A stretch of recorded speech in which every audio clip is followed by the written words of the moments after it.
Hello good morning, कैसे हो आप लोग स्टूडेंट? सब बढ़िया, मजे में, ठीक ठाक। सो आज के हमारे कॉम्बिनेशन के JEE मेंस के इस सेकंड लेक्चर में आप सबका स्वागत है और हम स्टार्ट करने जा रहे हैं आज का लेक्चर। तो यस, आज के हमारे लेक्चर का पहला क्वेश्चन है आपकी स्क्रीन के सामने। Find the total number of proper factors of number 35700। Also find sum of all factors, second, sum of all proper factors, third, sum of all proper odd factors, ठीक है। चलिए, तो ये जो नंबर ऑफ डिवाइजर्स वाला question है, actually sum of all factors, factor is like divisors, है ना। तो ये जो नंबर ऑफ फैक्टर्स का क्वेश्चन है, मतलब नंबर ऑफ डिवाइजर्स का क्वेश्चन है, ये एक कॉम्बिनेशन के कंसेप्ट पर बेस है, ठीक है। ये कॉम्बिनेशन के एक कंसेप्ट पर बेस है जो है total number of selections of one or more things from P identical things of one type, ठीक है, Q identical things of another type, R identical things of third type and different things, ठीक है। So ये थोड़ा सा it is bit difficult to understand.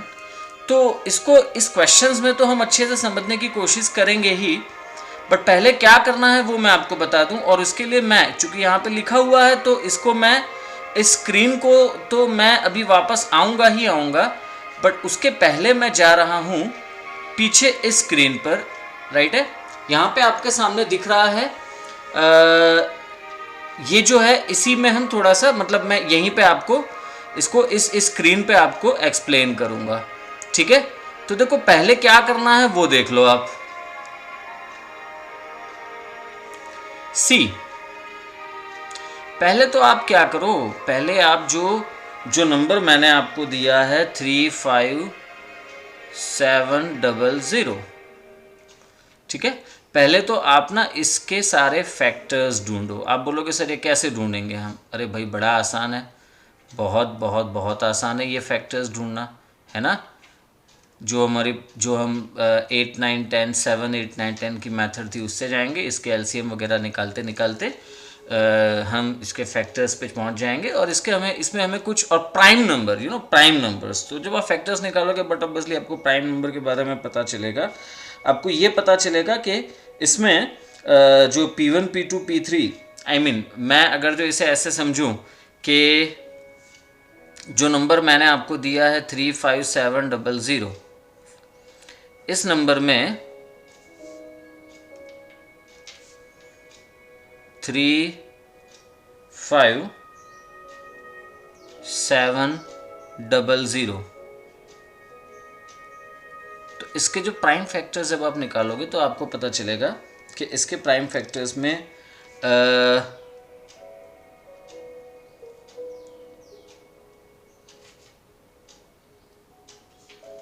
Yes 5 दो बार आ रहा है, 5 इंटू 5, 2 भी 2 बार आ रहा है, 2 इंटू 2, 3 एक बार आ रहा है, 7 एक बार आ रहा है, और 17 भी एक ही बार आ रहा है, ठीक है। सो 3 एक बार आ रहा है, 7 एक बार आ रहा है, and 17 comes for one time, ठीक है, ओके।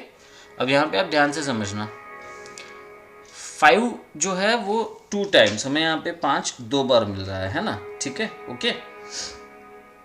तो मतलब 5 आपको यहाँ पे 2 बार मिला, 5 इंटू 5, 2 भी 2 बार मिला, 2 इंटू 2, 3 जो है वो एक बार मिल रहा है, सो 3, 7 एक बार मिल रहा है, 17 एक बार मिल रहा है। तो यार एक सिंपल सी बात है, आप समझने की कोशिश करो। 5 आपको 2 बार मिल रहा है ना, तो आप उसमें से कोई एक लाइक आप, एक मिनट मैं इसे लिख के समझाऊंगा, ज़्यादा बेहतर तरीके से आपको समझ में आएगा। 5 2 बार आ रहा है, ठीक है, 5 इंटू 5, फिर 7, सॉरी 2, पहले 2, तो 2 2 बार आ रहा है, ठीक है, ओके।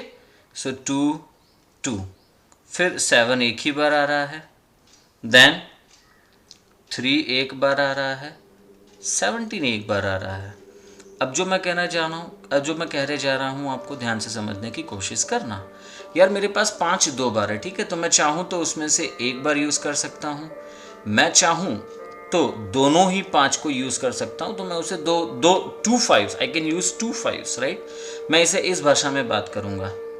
और else if I want I can not select, if I want मैं 5 को यूज़ ही ना करूँ, ठीक है। सो इन दैट केस वो मुझे एक बार और मिल गया। तो सी इसे कुछ इस तरीके से समझ सकते हैं, 5 आप एक बार यूज करना चाहो तो वो एक ऑप्शन है, दोनों 5 को आप यूज करना चाहो वो भी एक ऑप्शन है। अच्छा, 5 को आप एक भी बार यूज नहीं करना चाहते हो तो वो भी एक ऑप्शन है। सो कुल मिला के आपके पास 5 सिलेक्ट करने के ना 3 वेज हैं, 3 वेज हैं। सो दैट्स वाई क्या करोगे आप यहाँ पे 2 + 1 लोगे। सिमिलरली 2 टाइम्स आ रहा है, वहाँ पे भी यही कंसेप्ट लगेगा 2 + 1।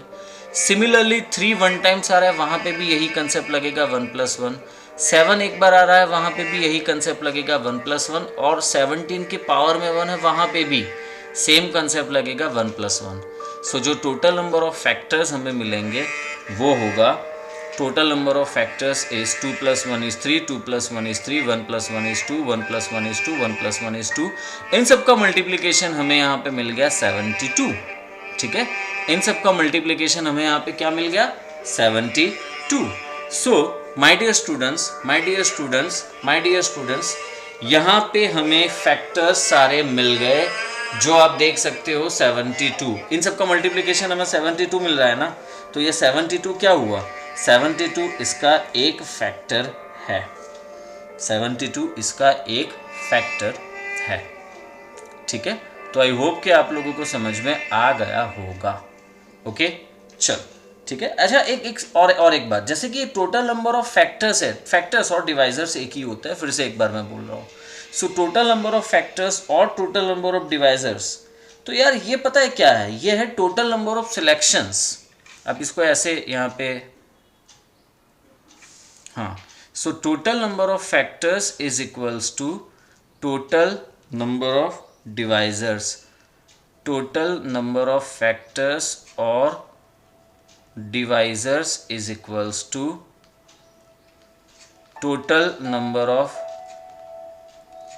selections, total number of selections from, total number of selections from this options, ये सारे ठीक है। Okay so it is very simple, फिर से एक बार बता रहा हूँ आपको क्या करना है। आपको यहाँ पे जितने फैक्टर्स हैं वो पता करने हैं, और फिर उसके जो प्राइम फैक्टर्स मिलेंगे वो आप पता करोगे, और फिर उसके बाद हम उसमें जो उसके जो एक्सपोनेंट आएंगे, एक्सपोनेंट में +1 ऐड करते जाएंगे, एंड उतने हमें यहाँ पे फैक्टर्स और फिर उन सभी वैल्यूज़ को मल्टीप्लाई करो, उतने फैक्टर्स हमें यहाँ पे मिलते हैं।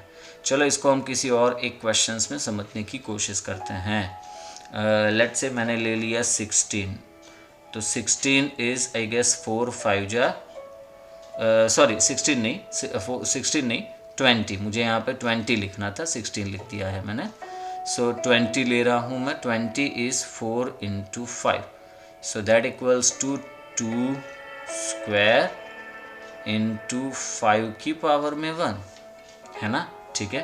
ओके सो 2 कितनी बार आ रहा है यहाँ पे, हेलो 2 यहाँ पे कितनी बार आ रहा है, 2 आ रहा है यहाँ पे 2 बार, तो इसके टोटल नंबर ऑफ डिवाइजर्स होंगे, टोटल नंबर ऑफ डिवाइजर्स और फैक्टर्स होंगे 2 + 1।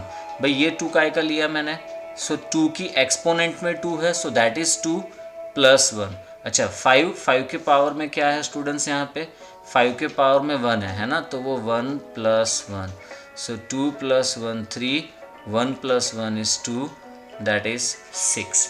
अब आप एक काम करो, अब इसके फैक्टर निकालो, इसके डिवाइजर्स निकालो। तो देखो एक तो खुद ये मिल गया, फिर ये 20 मिल गया, then it is divisible by 4, then it is divisible by 5, then it is divisible by 10, then it is divisible by 2।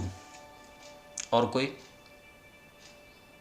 कोई number, 20 is divisible by 20, so 20 is one of the divisors or factor. ठीक है, okay. Then same way में 20 हो गया, 4 itself 4 हो गया, 5 हो गया, 20 itself 10 and 2. ठीक है, ओके. तो बस वैसे ही हमने यहाँ पे, और वही हमें आंसर यहाँ पे मिल रहा है, right, with the formula that is 6. और वही हमें यहाँ पे मिल गया विथ अवर फॉर्मूला जो मैंने आप लोगों को यहाँ पे अभी डिस्कस करवाया. फिर से एक बार मैं डिस्कस कर रहा हूँ. 5 के पावर में यहाँ पे 2 है, सो हमने यहाँ पे लिया 2 + 1. 2 की पावर में 2 है तो हमने यहाँ पे लिया 2 + 1. 3 की पावर में 1 है तो हमने यहाँ पे लिया 1 + 1. 7 की पावर में 1 है तो हमने यहाँ पे लिया 1 + 1. 17 की पावर में 1 है तो हमने यहाँ पे लिया 1 + 1. इन सब का मल्टीप्लिकेशन कर दिया. चलो आगे बढ़ते हैं. अब हम बात करते हैं यार दो टर्म्स यहाँ पर आएंगे जब हम डिवाइजर्स या फैक्टर्स की बात करते हैं. तो एक होते हैं प्रॉपर और दूसरे होते हैं इम्प्रॉपर. ठीक है, डिवाइजर्स. तो 1 and number itself, all the divisors excluding 1 and number itself are called proper divisors, and 1 and number itself are improper divisors. तो भाई 35700, तो इसको आप ले लो, ठीक है, और 1 को ले लिया, तो ये दोनों इम्प्रॉपर फैक्टर्स, इम्प्रॉपर डिवाइजर्स होंगे. तो अब कोई आपसे पूछे कि बताओ प्रॉपर डिवाइजर्स कितने मिले इस क्वेश्चन में, तो हमारे पास टोटल डिवाइजर्स कितने हैं? 72 है ना. तो बस 72 में से मैं 2 को सब्ट्रैक्ट कर दूंगा, तो जो मुझे बाकी के डिवाइजर्स मिलेंगे वो होंगे 70. तो आई होप कि आप लोगों को समझ में आ गया है. आगे बढ़ते हैं. अब हमारा नेक्स्ट कंसेप्ट है sum of all factors, sum of all proper factors, sum of all proper divisors. यार ये भी अपने आप में बड़ा डिफ़िकल्ट है. तो जितने भी डिवाइजर्स मिले ना, हम उनका सम ढूंढने की कोशिश कर रहे हैं. तो मैं प्रॉपर डिवाइजर्स की बात कर रहा हूँ. रिमेंबर, प्रॉपर डिवाइजर्स की बात कर रहा हूँ. ठीक है. If I don't want proper divisors तो क्या करना है, पहले वो बता देता हूँ इसी क्वेश्चन में. तो देखो 5 का स्क्वायर लेना, 5 का स्क्वायर हमें मिला है ना, 5 का स्क्वायर हमें मिला.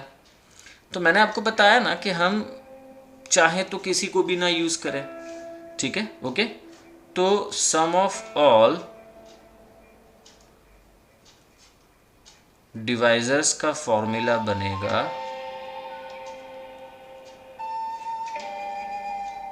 5. चाहे तो एक भी बार यूज़ ना करें तो 5⁻0, एक बार यूज़ कर रहे हैं तो 5, 2 बार यूज़ कर रहे हैं तो 5².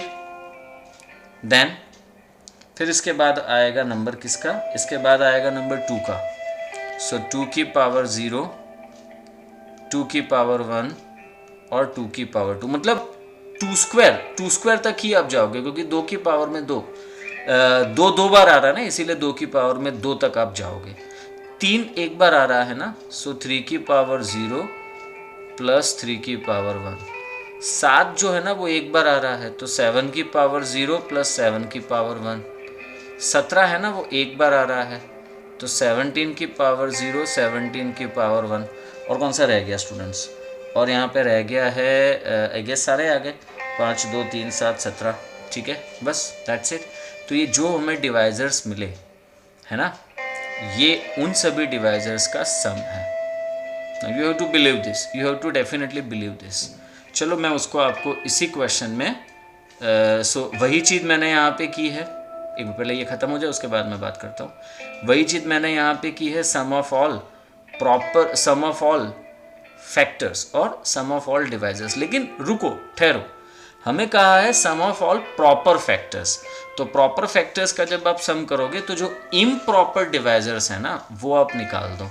तो 5⁻0 प्लस 5⁻1 प्लस 5² इंटू 2 की पावर 0 प्लस 2 की पावर 1 प्लस 2 की पावर 2 इंटू 3 की पावर 0 प्लस 3 की पावर 1 प्लस 3 की पावर 2। अच्छा एक मिनट, 3 एक बार है, so it is my mistake.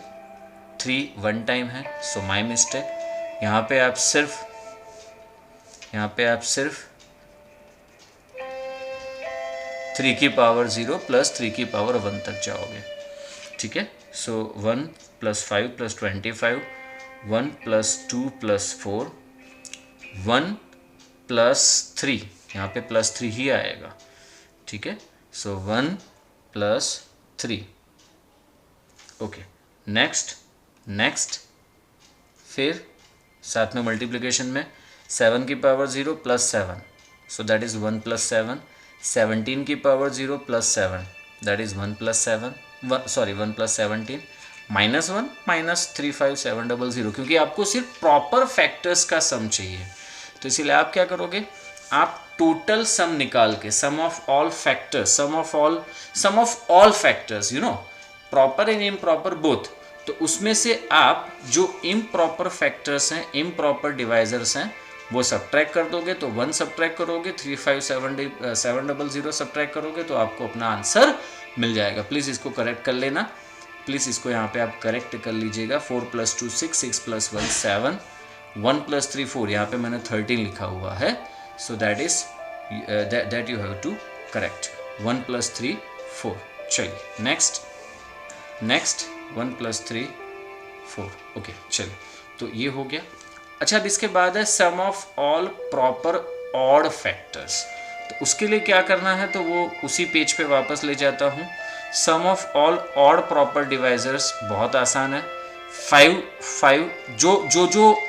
जो इसके ऑड फैक्टर्स हमें मिल रहे हैं ना, 5 मिला, 3 मिला, 7 मिल रहा है, 17 मिल रहा है, 2 जो है, और नंबर खुद है, नंबर खुद वो इम्प्रॉपर है ना। तो मैं क्या करूँगा, मैं 5 की पावर 0 लूँगा, मतलब बस अब उन दोनों को हटा दो, तो बाकी की कैलकुलेशन तो वही रहेगी। 5⁻0 प्लस 5 की power 1 plus 5 square into 3⁻0 plus 3⁻1 into 7⁻0 plus 7⁻1 into 17⁻0 plus 17⁻1। लेकिन एक सेकंड रुको, ठहरो, इसमें से सिर्फ 1 सब्ट्रैक्ट करना है। क्यों मैंने 35700 को सब्ट्रैक्ट नहीं किया, क्योंकि जो ऑड प्रॉपर डिवाइजर्स जब आप लोगे, है ना, जब आप ऑड प्रॉपर डिवाइजर्स लोगे, तो इसमें हम सिर्फ प्रॉपर डिवाइजर्स, जो ऑड प्रॉपर डिवाइजर्स है, उन्हीं की बात कर रहे हैं, ठीक है। इसीलिए इसमें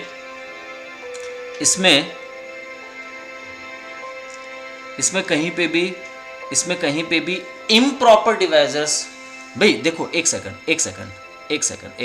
आप ये समझने की कोशिश करो, ये आपको समझना होगा। सी, जो 35700 है वो इम्प्रॉपर तो है ही, बट वो इवन है ना, और हमें यहाँ पे ऑड प्रॉपर डिवाइजर्स की बात की है, इसीलिए हमने सिर्फ 1 को सब्ट्रैक्ट किया है, ठीक है, okay.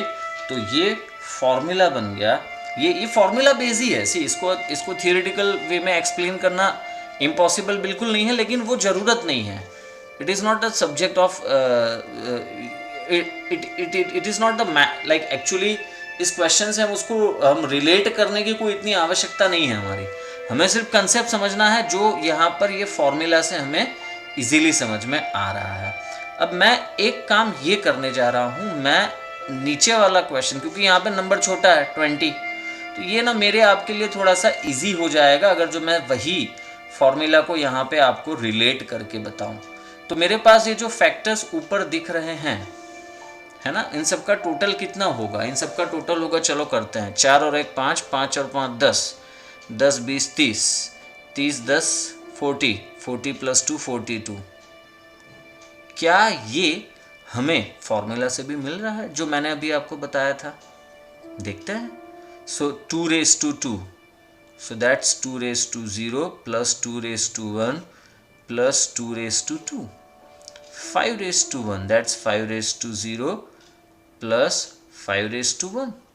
Okay, so that is 1 plus 2 plus 4 into 1 plus 5, 4 और 2 6, 6 और 1 7, 7 इंटू 6, 7 6 42। तो हो गया ना ये डील डन, कंफर्म हो गया ना बॉस। ठीक है, तो ये हो गया इस क्वेश्चन का एक्सप्लेनेशन। आई होप कि आप लोगों को ये समझ में आया होगा। चलिए नेक्स्ट क्वेश्चन की ओर, नेक्स्ट कंसेप्ट की ओर जाते हैं, जो है number of non negative integral solutions of the equation x1 x2 x3 till x r equals to n।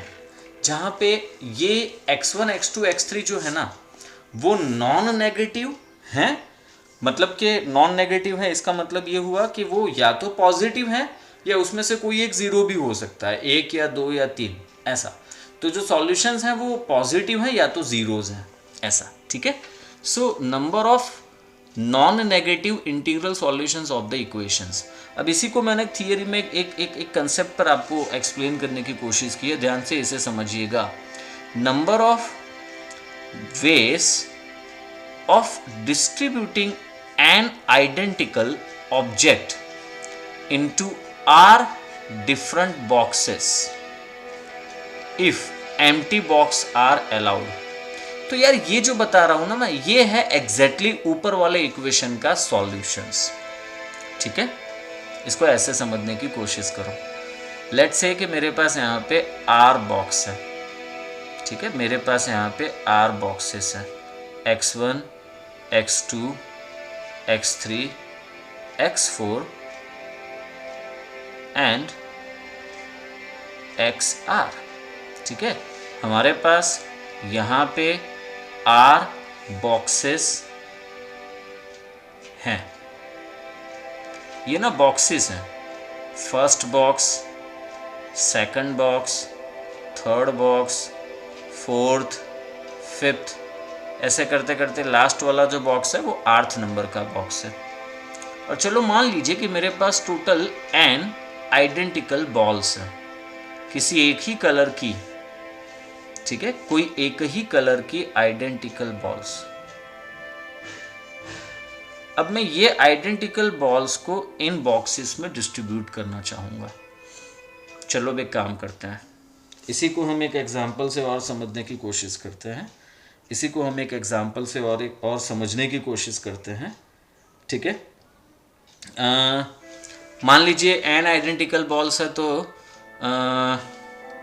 n के बदले यहाँ पे मेरे पास 10 आइडेंटिकल बॉल्स हैं और 4 बॉक्सेस हैं। तो किसी एक बॉक्स में मैंने 3 रखा, दूसरे में 2 रखा।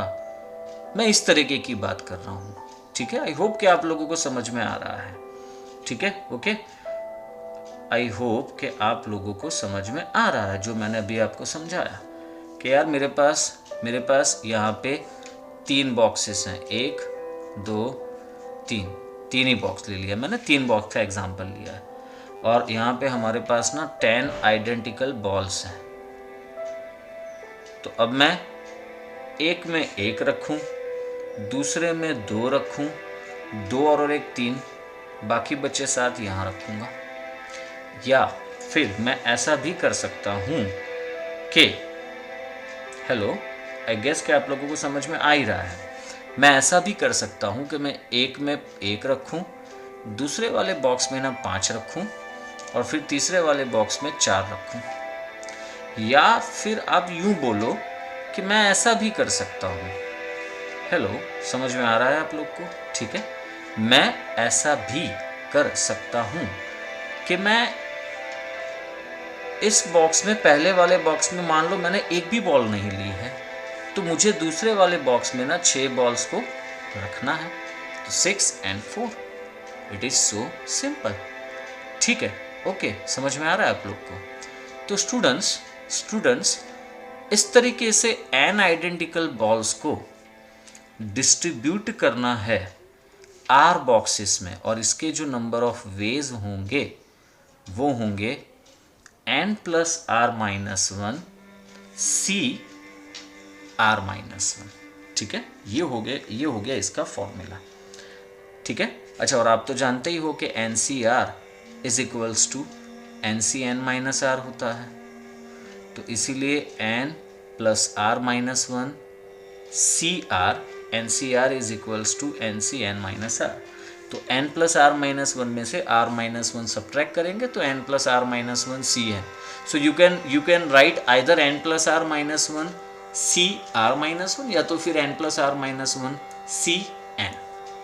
ठीक है, इसको मल्टीनॉमियल थ्योरम से भी हम एक्सप्लेन करते हैं, लेकिन मल्टीनॉमियल थ्योरम को मैं इस टॉपिक में थोड़ा सा इसको मैं अवॉइड करना चाहूँगा।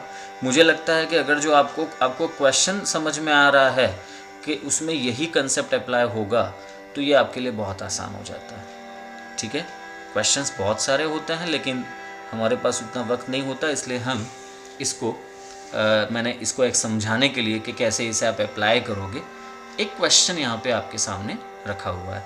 Find number of non integral solutions of equation a plus B plus C is equals to 10। अब यहाँ पे आप एक छोटा सा चेंज कर दो, find number of non negative non negative integral solutions. कौन से वाले solutions dear students? Non negative integral solutions. तो n क्या होगा यहाँ पे? आपको 3 वैल्यूज चाहिए, a b c की 3 वैल्यूज चाहिए, राइट है? तो a b c की आप 3 वैल्यूज यहाँ पे लेना चाहते हो तो बहुत सिंपल है, इसमें बहुत सिंपल है, कोई ज़्यादा इसमें टेंशन लेने की जरूरत नहीं है। यहाँ पे n हो जाएगा 10, r होगा 3, तो नंबर ऑफ वेज हमें मिलेंगे, नंबर ऑफ वेज हमें मिलेंगे 10 plus 3 minus 1 C 3 minus 1। So 10 plus 3 13, 13 minus 1 is 12, 12 C 2, right है? 12 C 2। अब बाकी आपको पता ही है कि क्या करना है, आप देख लो। ठीक है, okay. So my dear students, इस तरीके से आप यहाँ पे इसका आंसर निकाल सकते हो। चलिए आगे बढ़ जाते हैं हम नेक्स्ट क्वेश्चन की ओर। ठीक है, ओके फाइन। चलिए आगे बढ़ जाते हैं। नेक्स्ट क्वेश्चन है हमारा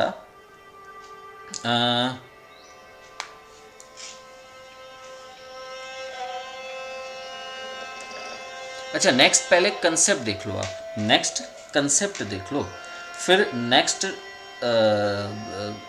इसके बाद इसी से रिगार्डिंग और क्वेश्चंस भी देखेंगे।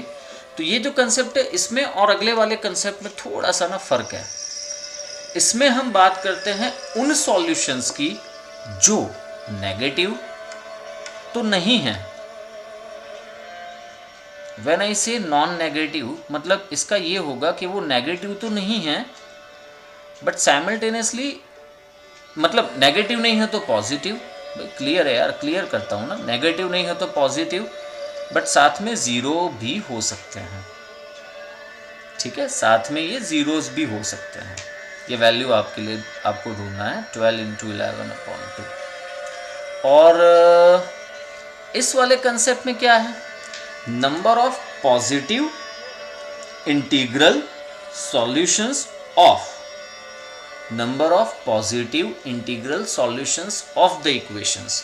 तो यहाँ पे सेम कंसेप्ट है यार, सेम कंसेप्ट जो अभी हमने देखा ना वही, लेकिन फ़र्क सिर्फ इतना है, फ़र्क सिर्फ इतना है कि यहाँ नंबर ऑफ जो हमारे सॉल्यूशंस हैं वो सिर्फ पॉजिटिव इंटीग्रल सॉल्यूशंस हैं। तो number of ways of distributing N identical objects into r different boxes if empty box are not allowed। मतलब यहाँ पे आप empty नहीं ले सकते बॉक्स। empty का मतलब हुआ खाली, खाली का मतलब हुआ ज़ीरो। मतलब यहाँ पे आप जो बॉक्स लोगे ना, आपको बॉक्स में कुछ ना कुछ तो भरना होगा, आपको इन बॉक्सेस में कुछ ना कुछ तो भरना होगा, चाहे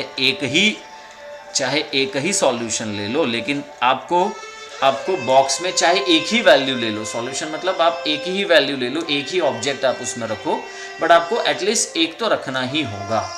ठीक है, एम्प्टी बॉक्स यहाँ पे अलाउड नहीं है, मतलब एम्प्टी वैल्यूज, मतलब ज़ीरो सॉल्यूशंस में ज़ीरो नहीं ले सकते हो आप। ठीक है, ओके ये हो गया इसका कंसेप्ट। तो इसमें नंबर ऑफ वेज के लिए फॉर्मूला है, नंबर ऑफ वेज है n-1 CR-1, n-1 CR-1, ठीक है, ओके। सो बस इसके लिए फॉर्मूला आप देख सकते हो यहाँ पे, ये आपके सामने मैंने लिखा हुआ है। Number of solutions is equals to number of positive integral solution is equals to, इसमें n बराबर 12 है। सो 12 माइनस 1, अच्छा 3 बॉक्सेस में आप इसको अरेंज करना चाहते हो। सो 12 minus 1 C 3 minus 1 that's 11 C2, that's 11 C2, value आप खुद निकाल लेना, ठीक है। आई होप कि मैंने यहाँ पे आपको ये बात अच्छे से समझा दी है। चलो इसको हम एक किसी एग्जाम्पल से समझने की कोशिश करते हैं और फिर इसमें हम ये फॉर्मूला भी पुट करेंगे, क्योंकि जब तक वो चीज़ वहाँ पे आपको उस ढंग से ना समझाई जाए, it is not easy to understand. चलिए देखो, ये मैं ना कुछ सिचुएशन इस तरीके की ले रहा हूँ। ये 2 बॉक्स है, ठीक है, ये 2 बॉक्स है। चलो मैं ड्रॉ कर रहा हूँ, तो यहाँ पे 4 केस मिल रहे हैं मुझे यहाँ पे 4 केस मिल रहे हैं। चलो मेरे पास यहाँ पे मान लीजिए कि 3 बॉल्स हैं और 3 बॉल्स को मुझे इनमें पुट करना है, ठीक है, ओके। सो मैं पुट कर सकता हूँ पहले वाले बॉक्स में 1, दूसरे वाले बॉक्स में 2, देन 2, देन 1, और कुछ आई गेस इनफ हो गया। फिर से एक बार, 3 बॉल्स हैं, 3 बॉल्स को 2 बॉक्स में मुझे पुट करना है, कोई भी बॉक्स खाली नहीं रहना चाहिए। तो एक बॉक्स में 1, दूसरे में 2, एक में 2, दूसरे में 1, ठीक है। सो यहाँ पे मेरे पास वेस कितने मिले? सो नंबर ऑफ वेस इज 2, और वही मैं अगर जो इसमें फॉर्मूला अप्लाई करने की कोशिश करूं, सो n कितने बॉल्स हैं मेरे पास? 3 बॉल्स हैं, सो 3 माइनस 1, ठीक है, ध्यान से समझने की कोशिश करना, 3 माइनस 1, और कितने बॉक्स में आप उन्हें डिस्ट्रीब्यूट करना चाहते हो? 2 बॉक्स में डिस्ट्रीब्यूट करना चाहते हो, मतलब r बराबर 2 हुआ ना, ठीक है, r बराबर 2 हुआ ना। इसको आप लिख के समझने की कोशिश करो तो a plus B is equals to 3, जहाँ पे a डिनोट करता है फर्स्ट बॉक्स को, b डिनोट करता है दूसरे बॉक्स को। So n is equals to 3 and r is equals to 2। So 3 minus 1 c 2 minus 1 that's 2c1 that is 2। वही आंसर आपको यहाँ पे मिल भी रहा है ना, ठीक है, ओके। तो बॉस इस कंसेप्ट को आप इस वे में अप्लाई कर सकते हो। चलिए इसका और एक आध 2 एप्लीकेशन देखते हैं। In how many ways can ₹16 be divided into 4 persons when none of them gets less than ₹3? When none of them gets less than ₹3, मतलब कोई भी बंदा ना, किसी के भी पास ना 3 रुपये से कम तो नहीं मिलना चाहिए। तो 16 रुपये को आप 4 पर्सन्स में डिस्ट्रीब्यूट करना चाहते हो, डिवाइड करना चाहते हो, मतलब यहाँ पे जो वर्ड है ना, वर्ड के सिलेक्शन के ऑप्शंस बहुत सारे हैं। मैं यूं कह सकता हूं कि 16 रुपये को 4 पर्सन्स में डिस्ट्रीब्यूट करना चाहते हो, जिससे आप किसी के भी पास 3 रुपये से कम ना हो, या फिर 16 रुपये को 4 पर्सन्स में आप डिवाइड करना चाहते हो। तो इस तरीके से हमारे पास ऑप्शंस हैं बोलने के। कैसे इसको समझना है वो हम पे डिपेंड करता है। तो देखो, मैं एक सिंपल सा एक लॉजिक आपके साथ शेयर कर रहा हूँ यार। एक सिंपल सी बात है कि 4 पर्सन्स हैं, उन 4 पर्सन्स को ना मैंने नाम दे दिए x1, x2, x3, x4, x1, x2, x3, x4। अब किसी को भी 3 रुपये से कम तो नहीं मिलना है, तो 3 रुपये तो मैंने चलो मान लिए चारों को दे दिए, क्योंकि जब 3 रुपये से कम मिलना ही नहीं है तो हमारा डिस्कशन तो वो 3 रुपये के बाद शुरू होगा ना, ठीक है। तो मैंने x1 को 3 दे दिया, x2 को भी 3 दे दिया, x3 को भी 3 दे दिया, x4 को भी 3 दे दिया। अब मेरे पास 16 में से 3 × 4 12, तो 16 में से 12 रुपए तो मैंने इन चारों में इक्वल डिस्ट्रीब्यूट कर दिया। अब बचे मेरे पास 4 रुपए, तो अब इन चारों में ये 4 रुपए डिस्ट्रीब्यूट करना है या डिवाइड करना है। तो एक बात अब यहाँ पे सिंपल है कि अब यहाँ पे किसी को भी कुछ भी मिल सकता है। आपने 3 रुपए तो दे दिए ना, अब 3 रुपए के बाद मैं ऐसा कर सकता हूँ ना कि मैं x1 को ही 4 रुपया दे दूँ। मैं जो 4 रुपीज़ है वो x1 को दे दूँ, मुझे x1 से ज़्यादा प्यार है, मैंने x1 को 4 रुपीज़ दे दिया, बाकी जो 3 है उन्हें मैंने कुछ नहीं दिया, 0 0 0। या मैं ऐसा कर सकता हूँ कि चारों को 1 रुपया दे दूँ, या मैं ऐसा कर सकता हूँ कि x1 x2 को मैं दे दूँ 0 0, x3 x4 को मैं दे दूँ 2 + 2, मतलब 2 रुपए डिवाइड कर दूँ, 2 रुपए डिस्ट्रीब्यूट कर दूँ। तो ऑप्शंस मेरे पास अब यहाँ पे शुरू हो रहे हैं ये कि मैं x1 0 भी ले सकता हूँ, 0 से ज़्यादा भी ले सकता हूँ, x2 0 ले सकता हूँ या 0 से ज़्यादा ले सकता हूँ, x3 0 ले सकता हूँ या 0 से ज़्यादा, एंड सेम x4 के लिए। तो अब यहाँ से आपको ये क्लिक होना चाहिए कि एग्जैक्टली कौन सा फॉर्मूला यहाँ हम अप्लाई करेंगे। तो हम यहाँ पे अप्लाई करेंगे my dear students number of non negative integral solutions का। ठीक है, आई होप कि मैं आप लोगों को अच्छे से एक्सप्लेन कर पा रहा हूँ। फिर से एक बार यहाँ पे बात होगी नंबर ऑफ नॉन नेगेटिव बोलूँगा उसका मतलब ये होगा कि आप यहाँ पे पॉजिटिव भी ले सकते हो एंड किसी किसी को 0 भी मिल सकता है।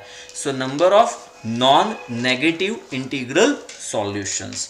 ठीक है, number of non negative integral solutions. तो बस मामला खत्म, फॉर्मूला अप्लाई करो।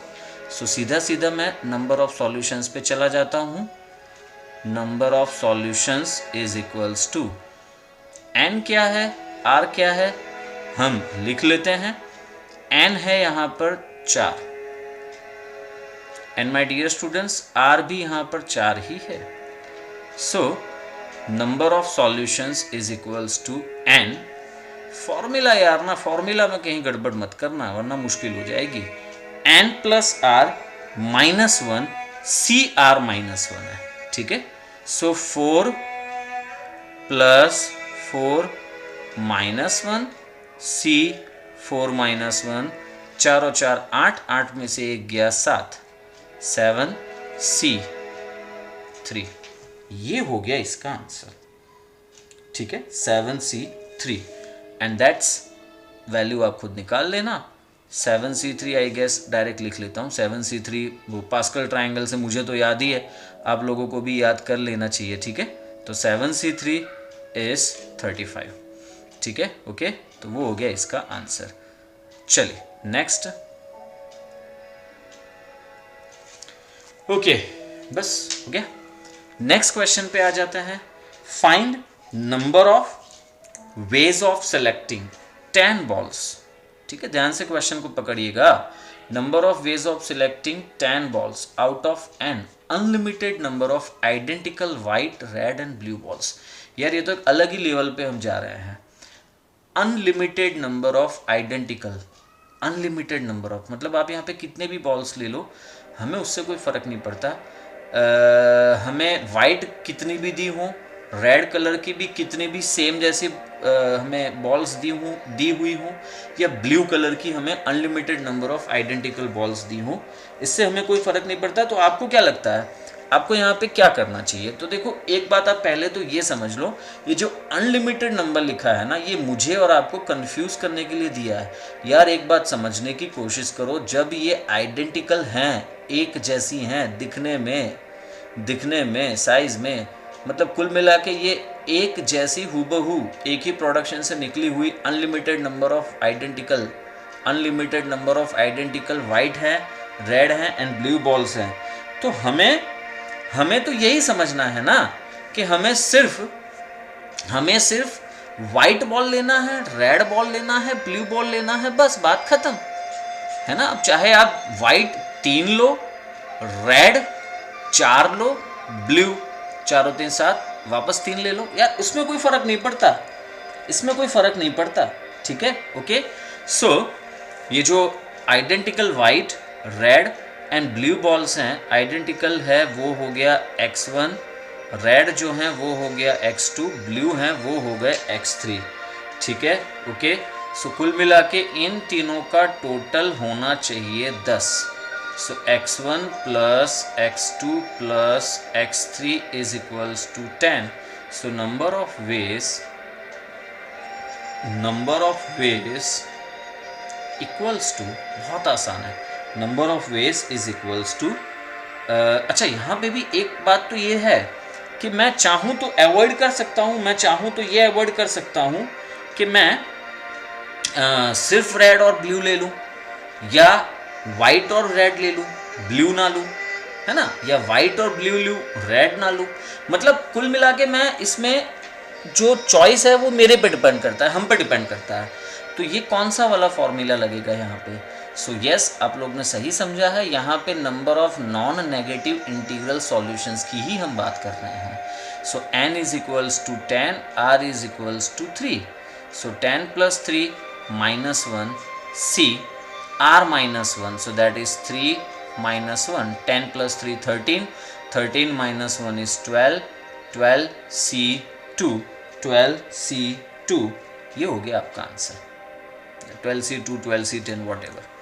ठीक है, ये हो गया आपका आंसर। वैल्यू आप लोग खुद निकाल लीजिएगा। तो मैं बहुत ही पॉजिटिव हूँ कि आप लोगों को यहाँ पे समझ में आ रहा है। ठीक है, चलिए आगे बढ़ते हैं नेक्स्ट क्वेश्चन की ओर। अब यहाँ ना एक बहुत ही अलग ही लेवल का फंडा है इस क्वेश्चन में, तो आई एम सॉरी कि मैंने उसकी थियरी आपसे पहले नहीं एक्सप्लेन की, लेकिन मैं जैसे जैसे ये लेक्चर्स की सीरीज़ बढ़ाता जाऊंगा वैसे वैसे इसे और ज़्यादा ऑर्गेनाइज वे में आपको एक्सप्लेन करने की कोशिश करूंगा with some best technology, you know. अभी जो मैं पढ़ा रहा हूँ उससे बेहतर वे में मैं आपको एक्सप्लेन करूंगा। इसकी थियरी मैं इसी क्वेश्चन के साथ आपको एक्सप्लेन कर रहा हूँ। क्वेश्चन ये है, assuming that balls are identical except for differences in colour. ठीक है, द नंबर ऑफ वेज, मतलब कलर के सिवाय बाकी ना बॉल्स जो है वो आइडेंटिकल है। So number of ways in which one or more balls can be selected from 10 white, 9 green and 7 black balls. ये क्वेश्चन AIEEE में पूछा गया क्वेश्चन है, और ये जो कंसेप्ट है ये भी बहुत ज़्यादा फेवरेट कंसेप्ट है इन लोगों का। सो इस क्वेश्चन को डील करने के लिए हम 2-3 बातों पे खास बिल्कुल पॉइंट आउट करते हैं कि बॉल्स जो हैं वो आइडेंटिकल हैं एक्सेप्ट, बॉल्स आइडेंटिकल हैं एक्सेप्ट कलर। मतलब ये कुछ ऐसा हो गया कि यहाँ पे आपको बॉल्स के बदले कुछ और दे सकते हैं, पैसे दे सकते हैं या थिंग्स बोल दें, कुछ भी बोल दें। वहाँ पे आप ये बात ज़रूर नोटिस करिएगा कि आइडेंटिकल हैं, कलर बदला तो मतलब वस्तु बदल गई, बाकी अदरवाइज वो वस्तु सब एक ही जैसी हैं, आप उसमें कहीं पर भी कोई डिफरेंस नहीं कर पाओगे। तो अब मेरे पास 10 वाइट है, फिर 9 ग्रीन है, 10 वाइट, 9 ग्रीन, 7 ब्लैक।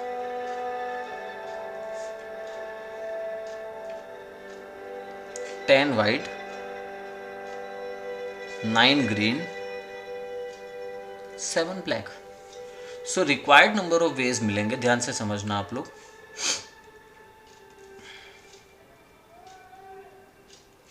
एक बात को समझने की कोशिश करो, मुझे ये कहा है कि एक या एक से ज़्यादा बॉल आपको सिलेक्ट करना है। कितनी बॉल सिलेक्ट करनी है वो नहीं कहा, सिर्फ इतना कहा है कि एक या एक से ज़्यादा। ठीक है, ओके। तो मतलब जो मैं 10 वाइट है, ध्यान से समझना, मैं जो 10 वाइट है उसमें से मैं एक बॉल सिलेक्ट कर सकता हूँ, 2 बॉल सिलेक्ट करूँगा तो भी वो एक ही ऑप्शन होगा, क्योंकि वो दोनों सेम है ना, आइडेंटिकल है। आप समझने की कोशिश कीजिए यार। मान लीजिए कि आपके सामने एक ढेर पड़ा हुआ है, एक बॉक्स पड़ा हुआ है जिसमें आपके पास 10 वाइट है। अब आपको कहा जाए कि आप सिलेक्ट करिए, तो आपके दिमाग में ये आएगा ना कि मैं 10 में से एक बॉल सिलेक्ट करूं। एक बॉल सिलेक्ट करना भी एक ऑप्शन हुआ, 10 में से 2 बॉल को सिलेक्ट करना भी एक ही ऑप्शन हुआ, सेम है तो उसमें कोई डिफरेंस नहीं है।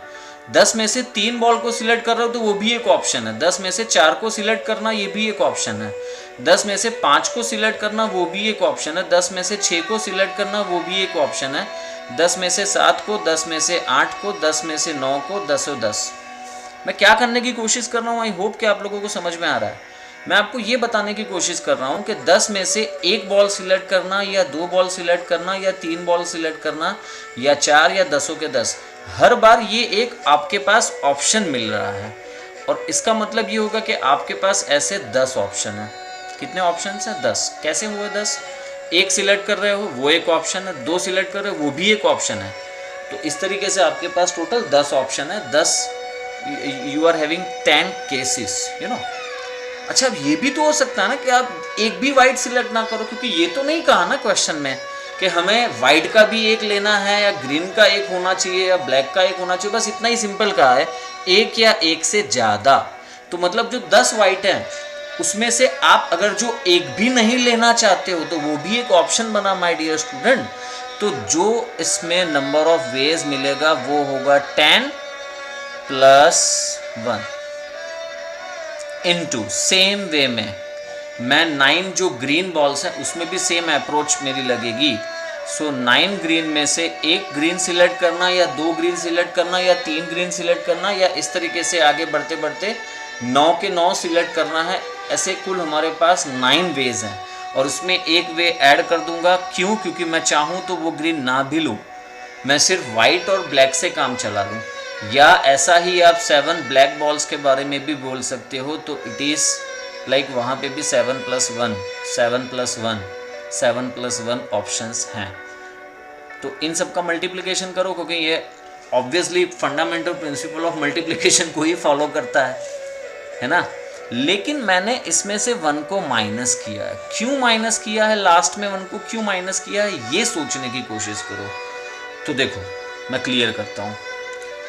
ऐसा हुआ, मान लीजिए ऐसा हुआ कि आपने 10 वाइट में से एक भी वाइट सिलेक्ट नहीं किया है, या फिर आपने 10 ग्रीन में से एक भी ग्रीन सिलेक्ट नहीं किया है, या फिर आपने 10 ब्लैक में से ना एक भी ब्लैक सिलेक्ट नहीं किया है। तो ये भी तो एक ऑप्शन है कि जब आप 10 वाइट में से एक भी वाइट नहीं सिलेक्ट कर रहे हो, 10 ग्रीन में से एक भी ग्रीन सिलेक्ट नहीं कर रहे हो, 10 ब्लैक में से एक भी ब्लैक सिलेक्ट नहीं कर रहे हो, तो इसका मतलब ये होगा कि सिर्फ एक वे ऐसा होगा, एक ऑप्शन ऐसा होगा जिसमें आपने एक्चुअली में तीनों में से एक भी बॉल सिलेक्ट नहीं किया है। तो सिर्फ वो एक तरीका मैं माइनस कर रहा हूं, इसीलिए मैंने उसको सब्ट्रैक्ट किया है। बाकी इसमें पॉसिबिलिटीज बहुत सारी होंगी। ऐसे होंगे कि 10 वाइट मतलब वाइट नहीं लिया है, ग्रीन या ब्लैक लिया है। ऐसा भी हो सकता है कि आपने सिर्फ वाइट लिया है, ग्रीन और ब्लैक सिलेक्ट ही नहीं किए हैं। लेकिन आप अगर जो सिर्फ वाइट ले रहे हो तो कहां तक ले पाओगे? सिर्फ वाइट ले रहे हो तो आप ले पाओगे 10 वेज, 10 वेज। एक वाइट लिया या 2 वाइट लिया या 3 वाइट, तो इस तरीके से आपके पास 10 ऑप्शंस हैं सिलेक्ट करने के, ठीक है। लेकिन एक भी सिलेक्ट ना करना वो पॉसिबल नहीं हो सकता, इसीलिए बस हमें वो एक केस यहाँ पे माइनस करना होता है, ठीक है। बाकी आंसर आप लोगों के सामने है 11 × 10 × 8 -1। आई होप कि मैंने इसको आपको अच्छे से समझाया है, जिससे आपको ये बात समझने में कहीं कोई प्रॉब्लम नहीं होगी, ठीक है। ओके, चलिए। The number of ways in which, next question, the number of ways in which an examiner can assign 30 marks to 8 questions giving not less than 10 marks to any questions। तो इसमें भी वही logic use होगा जो इसके पहले वाले वो पैसे वाले क्वेश्चंस में 16 रुपए को 4 पर्सन्स में, ठीक है। तो इसमें 30 मार्क्स को ना 8 क्वेश्चन में डिवाइड करना है। तो वो जो क्वेश्चंस हैं वो x1 x2 x3 हैं। सो x1 x2 x3 till x8 ये हो गए क्वेश्चंस। तो हर एक क्वेश्चन ना 2 मार्क्स तो कैरी करता ही है, हर एक क्वेश्चन 2 मार्क तो कैरी कर ही रहा है। So x1 is greater or equals to 2, x2 is greater or equals to 2, x3 is greater or equals to 2, and x8 is greater or equals to 2। ठीक है, ओके फाइन, समझ में आ गया आप लोग को। तो मतलब मैंने 8 2 जा 16 तो ऑलरेडी इन लोग को दे दिए हैं।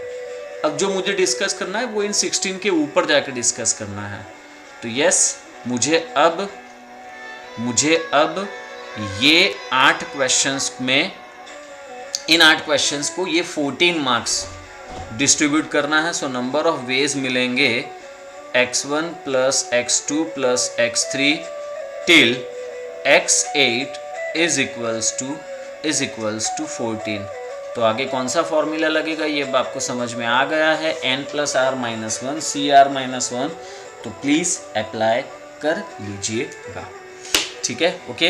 अच्छा, अब आप चाहो तो यहाँ पे किसी एक क्वेश्चन को आप 0 मार्क्स दो तो भी चलेगा, चाहो तो सात को 0 दे दो, एक 14 मार्क का क्वेश्चन रखो, ये भी पॉसिबल है। लेकिन टेक्निकली ये इतना मुझे प्रैक्टिकल नहीं लग रहा है, ऐसा तो नहीं हो सकता।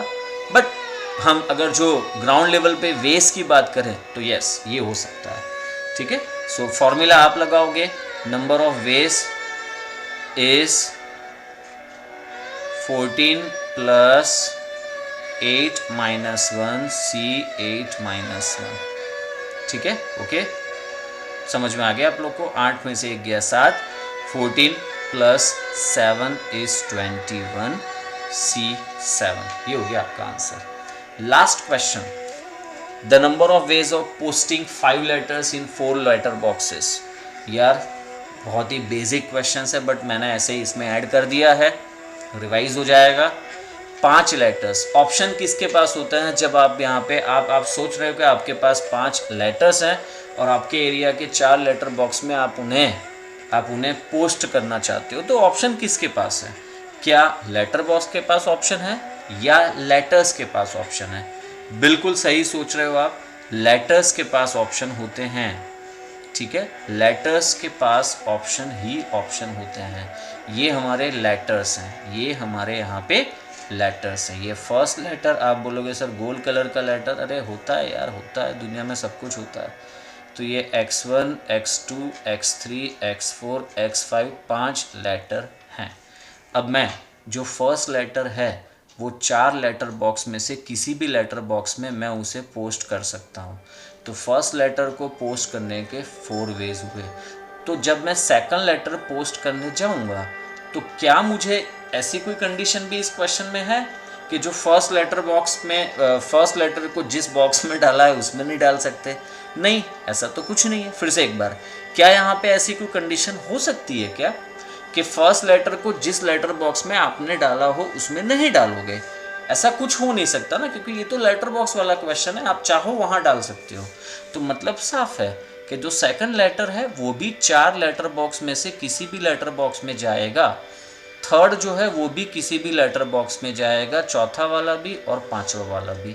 सो 4 into 4 into 4 into 4 that's 4 raise to 5, that's 2 raise to 10, that's 1024 veg.